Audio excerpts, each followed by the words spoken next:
السلام عليكم ومرحبا بكم في وصفه جديده من وصفاتي. ان شاء الله تكونوا كاع بخير وصحتكم لاباس. وصفتنا نهار اليوم شربات بذوق الباناشي. شوفوا البنات هذيك الرغوه اللي عطاتهاني تحسبوا فيها لا كريم وهي ما درناش فيها كاع لا كريم. والحاجه الشابه فيها انه بدون حمض سيتريك وبدون مستحلب، يعني سهله مهله في وقفه وانت درتيها. نفوتوا المقادير وطريقه التحضير. بسم الله. اول حاجه نجيبوا لتر ونص تاع الماء، قرعه فيها لترو وزت عاود عبرت نص. ما عنديش قرعه وافيه تاع لتر ونص، انا هذوك القرعه تاع بلاستيك ديريكت كي نشربهم نقيسهم، ما كاش متوفر عندي. عبرت الماء. المهم لتر ونص. ديروا فيه كاس تاع السكر، سي هذا الكاس 220 ملي، وكاس تاع الحليب نفس الكاس، يعني اللي عبرنا به السكر نعبروا به الحليب. الحليب البنات يكون مغلي وبارد، يعني غليتوه مسبقا وبارد في الفريجيدير. ونديروا 2 مغارف نتاع بودره شونتيي معمرين مليح، يعني بومبي كيما الجبل. والماء تاني البنات نخدموا به بارد، يعني تكونوا مبردينها غايه في الفريجيدير. هنايا عندي باد داغوم تاع الليمون وباد داغوم تاع البنان. شوفوا البنات هذه تاع الليمون شريت هكا قرعه صغيره كيما قلت لكم عند اشرف امبالاج. هذه القرعه دير 20 ميل. ولا ما شريتوش كيما هذه ما لقيتوش كيما هذه تقدروا تعمروا كيما هذيك اللي راني معمرتها تاع البنان. كي تشيها هكا معمره تعمري غير قيس 10 ميل. وندير مغرف صغيره نتاع باد داغوم تاع الليمون ومغرف صغيره تاع باد داغوم تاع البنان. وهذا هو السر اللي يخلي الباناشي نتاعنا تحسبوا بنه لا كريم، يعني البنان مع الليمون يعطيها واحد البنه لا كريم نتاع الصح. ونجيبوا ميكسور ونخلطوا كلشي غايه حتى تشوفوا هذيك الرغوه من الفوق. شوفوا غير نبداو نخلطوا هذوك باد داغوم يطلقوا اللون نتاعهم، يولي لنا صفر وبلا ما نديرو مستحلب. هي معروفه الشربات نتاع برا يخدموها بالمستحلب.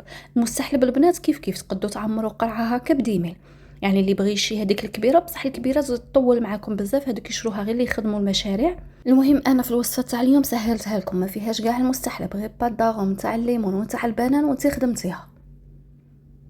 نورمالمون حلواجيات ولا ربات البيوت اللي يديروا بزاف مسكوتش ودائما متوفر عندهم باد داغوم تاع الليمون. انا بعدا ما يختانيش باد داغوم تاع الليمون ومام تاع البنان. هنا كي نخلطوا كلشي غايه ونشوفوا هذيك الرغوه، هنا في بلاصه اسيد سيتريك نديروا حبه ليمون، عصير تاع حبه ليمون. وهاد الحبه تاع الليمون ضروريه، هي اللي تعوضنا اسيد سيتريك وهي اللي تعطينا هذاك البنه هكا تاع الحموضيه. كشغل هذاك لاسيد سيتريك يعطي هذاك الذوق تاع برا، بصح هو مضر بالصحه، يعني صراحه نخدموا به بصح ما نكثروش منها. بصح لا بغيتو زعما دائما كل خطره تخدموا هاد الشربات في الدار، من الافضل تستغناو عليه وتعوضوه بالليمون. كيما هكا عاودوا صفيوه هذاك الليم.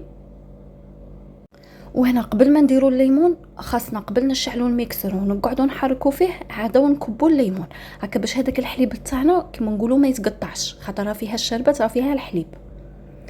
كيما هكا بديت قبل نخلطها فيه وراني نكب. ما تحبسوش كاع تخلط حتى تشوفوا هذيك الرغوات كاتفت. وصراحه تجي بنينه تاع الصح، وهذه اسهل شربه تقدروا تحضروها، يعني كل شيء على ضربه. كيما شفتوا درنا المقادير كاع على ضربه وخلطنا، خلينا غير الليمون في التالي. كيما هكا راني نخلط مليح هذاك الميكسور، حركوه في كل الاتجاهات، في الوسط طلعوه في الجنب، يعني حركوه مليح باش يعطيكم رغوه هكا كثيفه. كيما راكم تشوفوا روحوا عمروها هنايا في قرعه ولا في غراف. شوفوا لي هذاك القوام نتاعها جاي عاقد ماشي غيمه، يعني واحد القوام ما شاء الله تحسبوا فيه لا كريم. هنا البنات لا بغيتي بنه لا كريم فيه اكثر واكثر، هي غير هكا وفيه بنه لا كريم، بصح لا بغيتي بنه لا كريم ديري فيه بوط تاع لا كريم في التالي. كي ديري هذاك الليمون وتخلطي تزيدي هذاك البوط تاع لا كريم وتخلطي مليح بالميكسر. مداري نديرها البنات والله يجي طبق الاصل كيما تاع برا، بصح لا ما كاش عندكم لا كريم معليش ديروه غير كيما درتها اليوم، مام هكا تجي فيه بنه لا كريم. وهذه يا غالياتي وصفه خفيفه ظريفه عطيتها لكم باصغر كيلو، ما خدمت لكمش هكا ب5 لتر ولا غير بليتر ونص. جربوها واللي جربتها ترد عليا في التعليقات. شوفوا هنايا راني ندوق معكم، جيت ندوق غير شويه ما حبستش كاع، تالمو بنين بزاف بزاف. وهذه يا خواتاتي وصلنا لنهايه الفيديو. ما تنساوليش هذاك الجيم وهذاك التعليق الحلو كيفكم، علقوا لي لو كان بايموجي اللي وصلت معايا هنايا الفيديو نهايه الفيديو، نقولك علقي لي بعلامه الزاير باش نعرف بلي تفرجتي الفيديو كاع.